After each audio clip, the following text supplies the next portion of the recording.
Hi guys, I'm Laura Vitale, and on this episode of Laura in the Kitchen, I'm gonna make the easiest and most delicious Thanksgiving appetizer. I say Thanksgiving because it's coming up, but really it's phenomenal all throughout the season. I think because it involves cranberries, I just think of like holiday season, but you can make this whenever your heart desires, let's face it.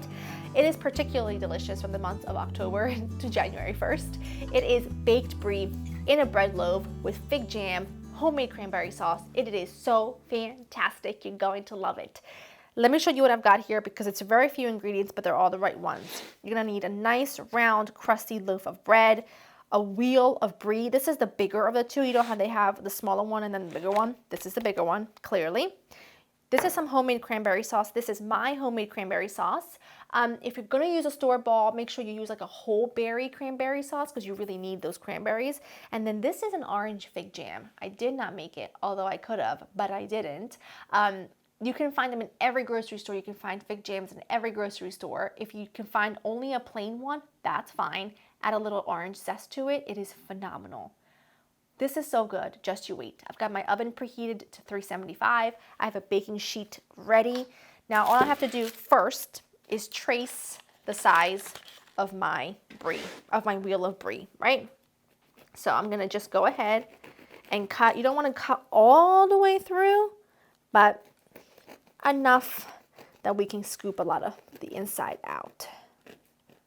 Dun, dun, dun. Don't get rid of that because we'll be eating that. I am going to fish out as much of the inside of the bread as possible. Please don't get rid of it. You can always dry it to make breadcrumbs. You can freeze it so that you can add it to, ground beef or whatever when you're making meatballs. Okay, that looks great. Now you're gonna just cut slits all along the side. It's much easier to do it now than it is to, you're gonna I would say about halfway, a little bit more than halfway. Like so, like that, all around. Just adding a drizzle of olive oil, and I'm gonna pop this into the oven for 5 minutes, just to kind of get it going, because then we'll put the whole thing in. All right, now you're gonna take some of your jam. I take about, I would say, a half a cup, and it already smells fantastic. Maybe a little tiny bit more.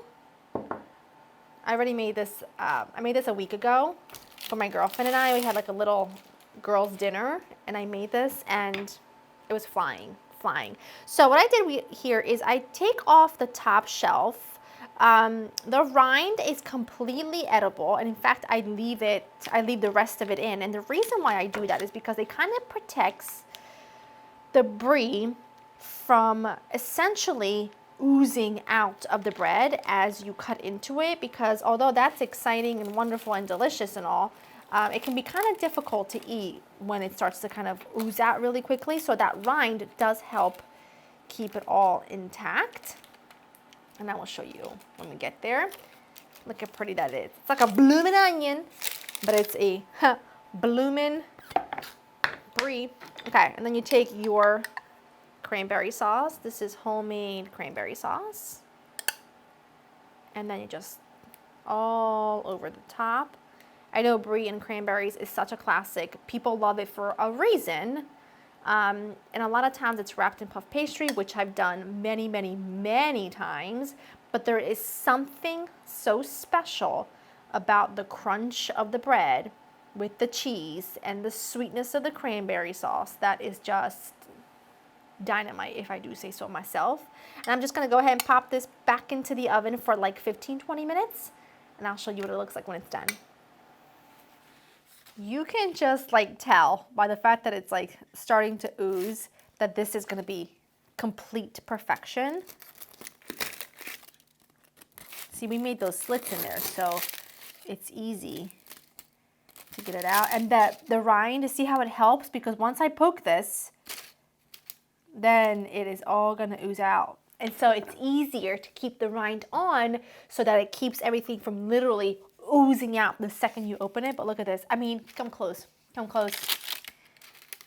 Can you even stand it? Can you even stand it? And as you keep eating and getting to the bottom of it, it's already oozing out now. As you keep eating and getting to the bottom of it, you'll get the fig jam as well. Listen, it's a vibe for this season. You have to have it. It's really hot.